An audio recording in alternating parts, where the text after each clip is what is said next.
연불리의 비밀노트입니다. 새해 첫 주 잘 보내셨습니까? 청룡의 해가 밝았지만 우리 주식시장은 본격적인 기지개를 펴기엔 아직은 이르다는 것 같습니다. 조금 주춤하는 모습을 보였는데요. 오늘 염 이사님과 함께 하나하나 따져보겠습니다. 이사님 안녕하십니까? 네, 안녕하세요. 좀 12월에 지수가 많이 올라서 기대가 컸는데 이번 주는 좀 숨고르기 하는 것 같았어요. 네.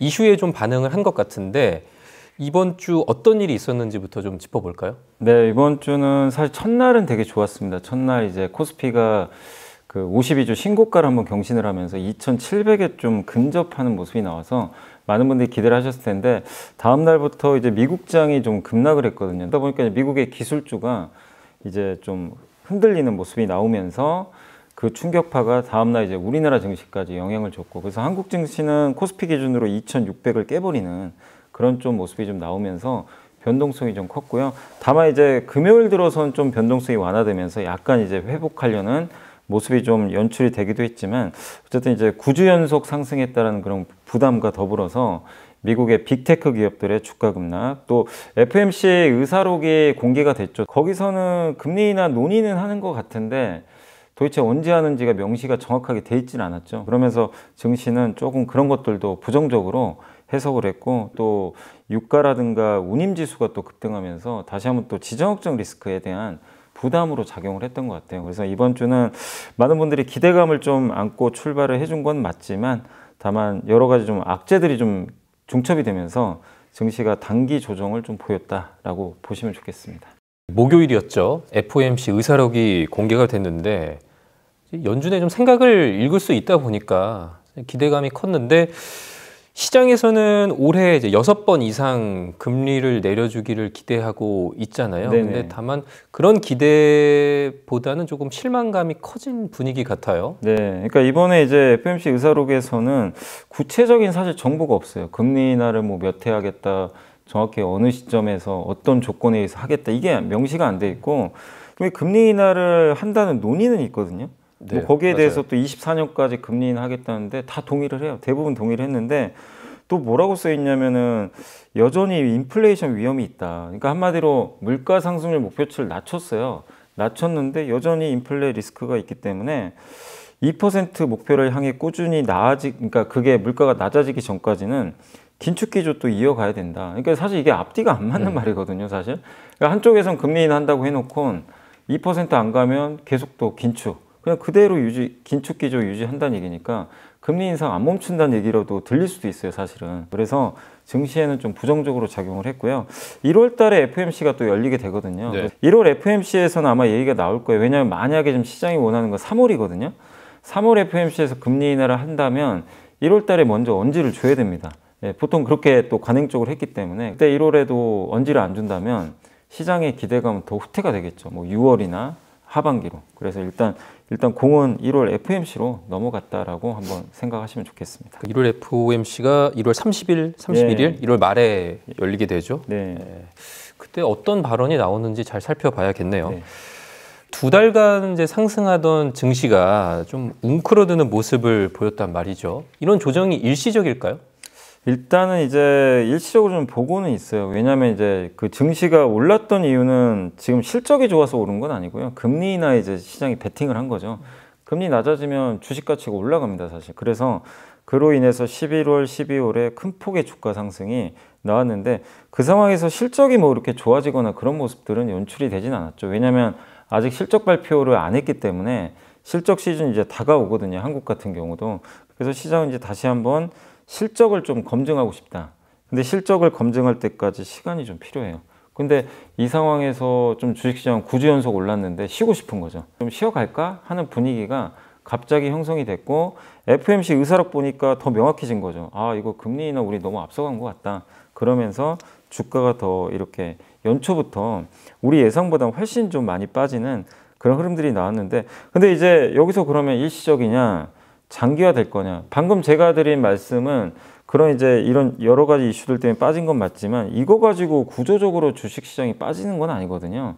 왜냐하면 금리가 앞으로 계속 오르거나 물가가 계속 오르거나 그거는 이미 그 기조적으로는 작년에 끝났거든요. 그렇기 때문에 여기서 주가가 큰 폭의 하락을 계속 이어가려면 일단은 지정학적 리스크가 계속 터져가지고 유가가 뭐 90달러, 100달러 또 가야 되고요. 아니면은 경기 침체가 와야 돼요.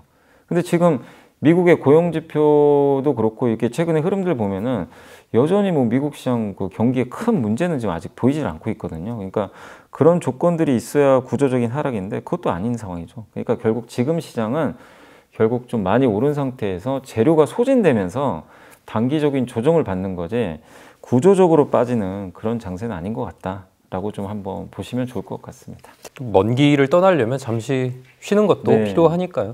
근데 지정학적 이슈가 계속 터져서 좀 걱정입니다. 좀 새해부터 좀 중동 상황이 심상치가 않은데 그 이란에서 그 혁명수비대 사령관 솔레이마니 4주기 추모식에서 폭발 사고가 있었습니다. 네. 이란에서는 테러 공격으로 규정을 했고요. 아무래도 이런 이제 중동 이슈가 뭐 국제 유가, 뭐 해상 운임에 많은 영향을 끼치다 보니까 우리도 우려가 있는데 어떻게 보십니까? 이 부분도 좀 굉장히 악재로는 봐야 돼요. 왜냐하면 저번에 10월 달도 그렇고 그때 이스라엘 그 하마스 전쟁 났을 때 많은 분들이 걱정했던 게 이제 이란하고 사우디가 여기 들어와서 중동전이 확산되면 어떡할까. 그때 되게 걱정했죠. 그래서 증시도 흔들리고 국제유가 한번 움직였고.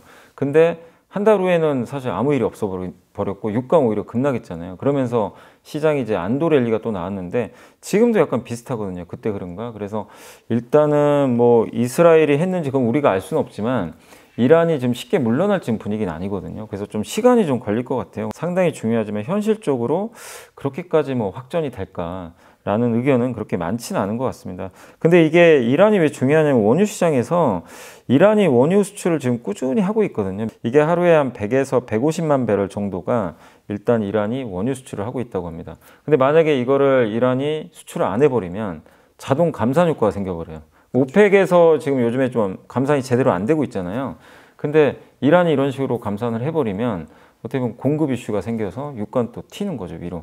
또 호르무즈 해협을 통해서 원유를 많이 실어 나르기 때문에 그래서 이런 부분들은 일단 지금 단기적으로는 증시에는 악재가 될 수밖에 없고 또 해상 운임이 또 오르죠. 예멘 후티 반군이 뭐 자꾸 이제 선박들을 공격하는 거 아직도 끝나지 않았잖아요. 그래서 이 두 가지 일단 리스크는 일단 시장 1월 달에는 가장 제가 봤을 때는 큰 좀 악재가 아닌가 이렇게 좀 봐야 될 것 같습니다. 네, 그 정유주, 뭐 화학주 투자 계획 있으신 분들은 잘 살펴봐야겠네요. 그 태영건설 워크아웃 얘기 또 안 할 수가 없는데요. 이번 주는 태영건설이 낸 자구책이 좀 논란이 되는 그 모습이었어요. 네. 사재 출연, 뭐 SBS 지분 매각 등이 뭐 빠지면서 채권단에서는 이게 의지가 있는 거냐, 뭐 이런 얘기도 나왔는데 그 상황을 일단 한번 정리해 주시죠. 22년도에 그때 10월 달에 레고랜드 사태 터지고 PF 문제가 갑자기 이제 떠올랐죠.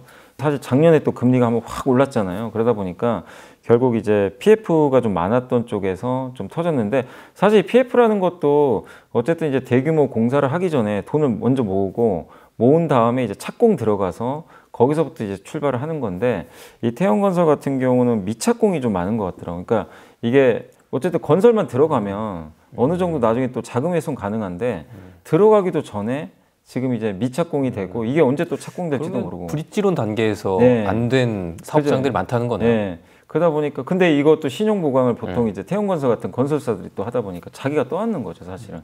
근데 현금 유동성이 또 부족한데 문제는 이게 시장이 좋고 뭐 상황이 좋으면 계속 연장을 해줘요. 뭐 이게 채권단에서 당연히 뭐 어차피 분양해서 돈 벌 거니까 좀 더 연장해주자 막 이런 식으로 갈 수가 있는데 이번에 이제 연장이 안 돼 버린 거죠. 어떻게 보면 이제 갚아라.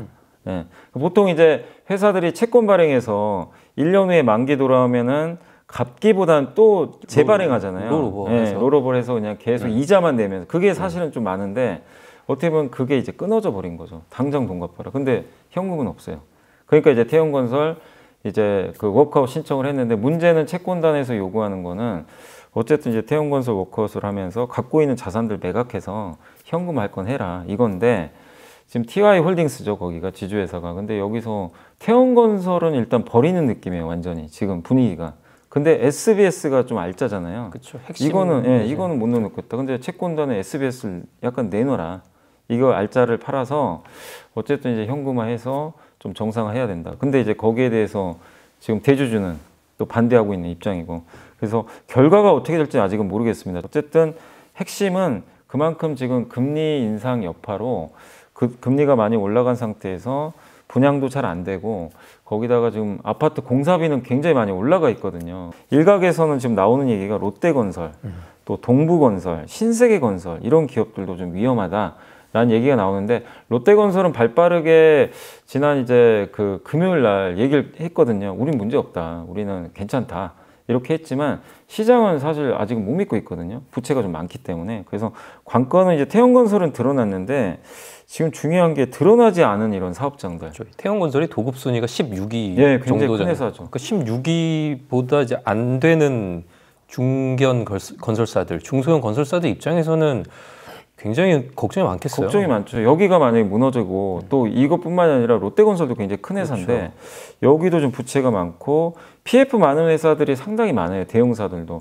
근데 여기서 이제 번지게 되면 그 밑에 있는 기업들은 이제 걷잡을 수가 없는 거죠. 그래서 밑에 있는 회사들이 발행한 회사채의 경우는 등급이 굉장히 또 내려갈 가능성이 더 있고, 높은 금리를 또 줘야 되고 하니까. 그리고 이제 만기 연장을 해주면 또 다행인데, 만약에 또 안 해줘 버리면은 뭐 그냥 부도날 수도 있는 거죠, 잘못하면. 네. 그러다 보니까 이제 리스크가 커져서 건설도 건설인데 이게 금융권에도 영향을 줄 수밖에 없고요. 그래서 요즘에 은행이나 증권, 보험사들 주가도 안 좋은 게 이 영향으로 보시면 좋겠는데, 전략은 뭐냐면 건설사 투자하신 분들은 일단은 건설사 내에서도 현금성 자산 많고 PF 적은 회사들도 있어요.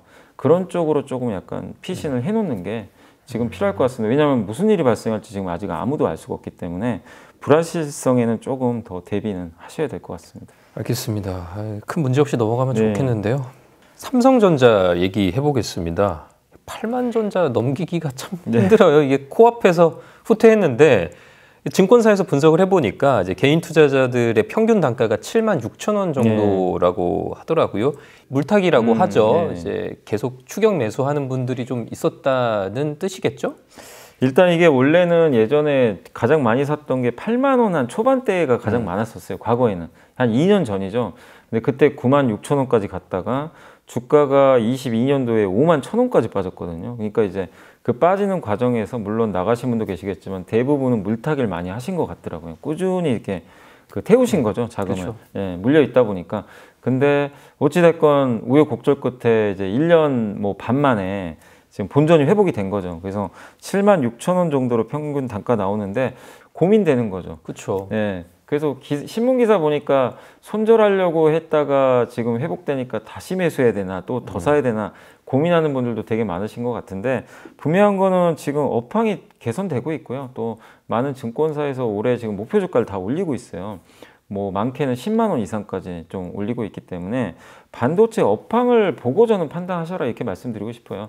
앞으로는 실적 체크하시면서 여러분들이 좀 비중 조절을 하시면 어떨까. 그러니까 막연히 뭐 8만 원 왔으니까 팔겠다, 아니다 나 본전이 회복됐으니까 더 가지 않을까, 뭐 가격 보고 이렇게 판단하는 게 아니라 실적을 보시면서 판단하면 되겠고, 다음 주 이제 9일 날 실적 발표하거든요, 삼성전자가 4분기. 그래서 그거 한번 더 점검해 보시고 대응하시면 좋지 않을까. 그래서 저는 개인적으로는 어쨌든 8만 전자 넘을 거라고는 좀 보고 있는데, 지난번 방송에서도 PBR 감안했을 때 8만 전자도 그렇게 비싸진 비싼 않아요. 가격은 딱 아니다. 절반 정도죠. 중간 정도 밴드라서 비싸진 않기 때문에 지금의 업황 정도가 진짜 유지만 돼준다면 저는 뭐 무난히 넘어가지 않을까. 다만 그것도 하나의 과정이니까 계속 제가 이 방송에서 업데이트는 꼭 해드리도록 하겠습니다.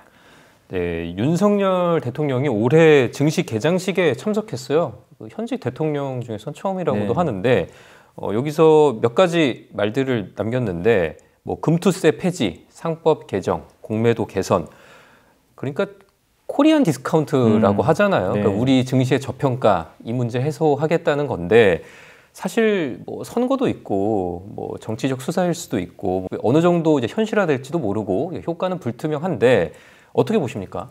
저도 좀 깜짝 놀란 게, 대통령이 그 증권거래소 이렇게 신년에 간 건 저도 본 적이 없거든요. 그래서 깜짝 놀랐습니다. 그날 아침에 기사를 보고. 근데 중요한 건 뭐냐면은 대통령이 얘기했다는 건 무게가 굉장히 다르거든요.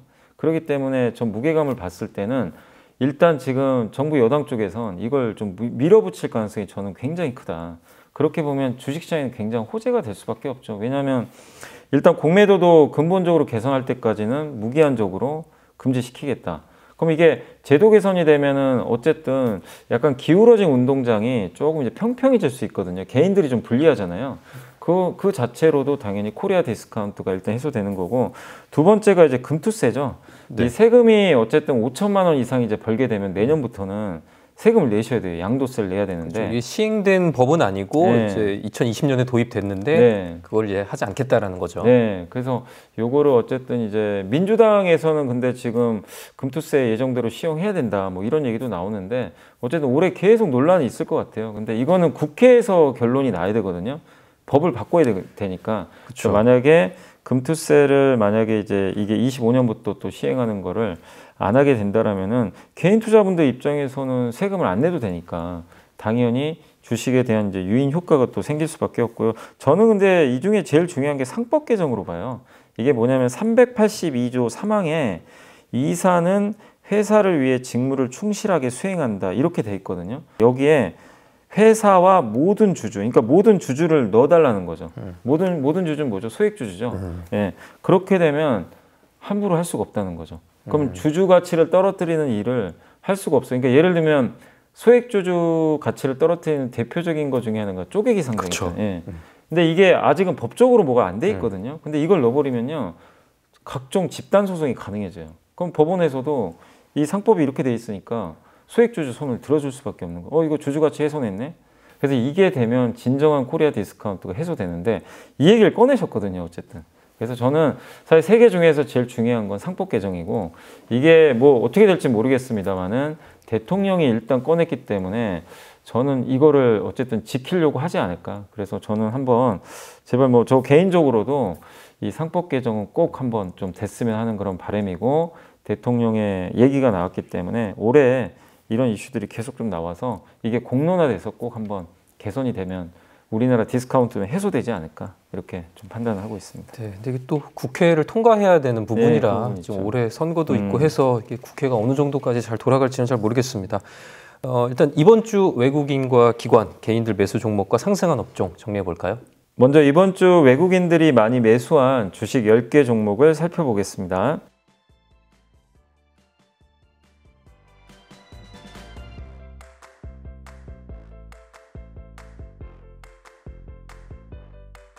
이번에는 기관들이 이번 주에 가장 많이 담은 10개 종목을 알아보겠습니다.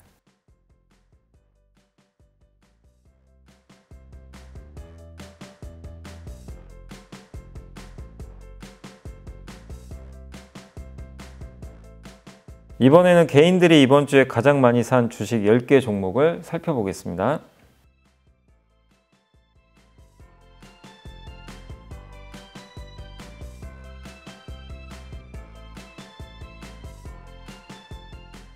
이번에는 이번 주 상승한 10개 업종을 살펴보도록 하겠습니다.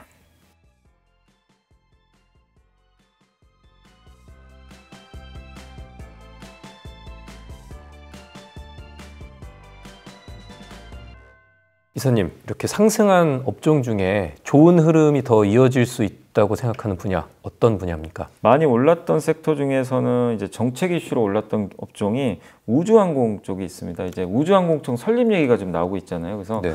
우주항공에 대한 이제 투자도 이루어질 것 같고, 그리고 인공위성 관련한 내용들도 좀 계속 도출이 되고 있어서 우주항공주들의 주가 상승이 뭐 일회성으로 끝날 것 같지는 않습니다. 그래서 계속 좀 이어질 것 같고, 또 그 이번 주에 강했던 업종 중에 눈에 띄는 게 출산 장려 정책 있잖아요. 지금 우리나라 출산율이 전 세계 제일 낮잖아요. 그렇죠. 심각한 문제인데 정부에서 계속 이런 쪽에 대한 복지 혜택을 주겠다, 출산을 장려하겠다라는 정책들이 맞아요. 나오니까 이 기업들이 돈을 버냐 안 버냐를 떠나서 연초에는 이런 정책들에 따라서 주가 움직입니다, 실제. 그래서 이게 일회성은 절대 아닙니다. 지금 정부에서도 굉장히 심각하게 생각하고 있어서 출산 장려 정책과 관련된 기업들의 주가 흐름도 일단 저는 좀 계속 이어지지 않을까 싶어서 이 두 개 업종은 이제 공통적으로 정부가 좀 추진하는 쪽이거든요. 그래서 이들이 다음 주에도 조금 더 그 연속성 있게 주가가 움직이지 않을까라고 한번 말씀을 해드리겠습니다. 네, 우주 항공주 그리고 출산 장려 관련주 잘 알았습니다. 염이사님이 선정한 이번 주의 보고서 어떤 내용이죠? 네, 이번 주는 그 KB증권의 하인한 연구원님이 쓰신 자료인데 제목이 삼성의 투자예요. 그러니까 무슨 얘기냐면 그 작년 시장의 특징 중에 하나가 그룹주가 되게 강했습니다. 특히 작년에 포스코 그룹주, 앞에 포스코자 달리면 주가가 다 급등을 했거든요. 그만큼 뜨거웠는데, 근데 그 포스코가 급등했던 배경이 2차 전지에 투자하면서 주가가 이제 레벨업을 했던 거죠. 근데 이제 올해는 삼성그룹을 좀 보자는 그런 내용인 것 같아요.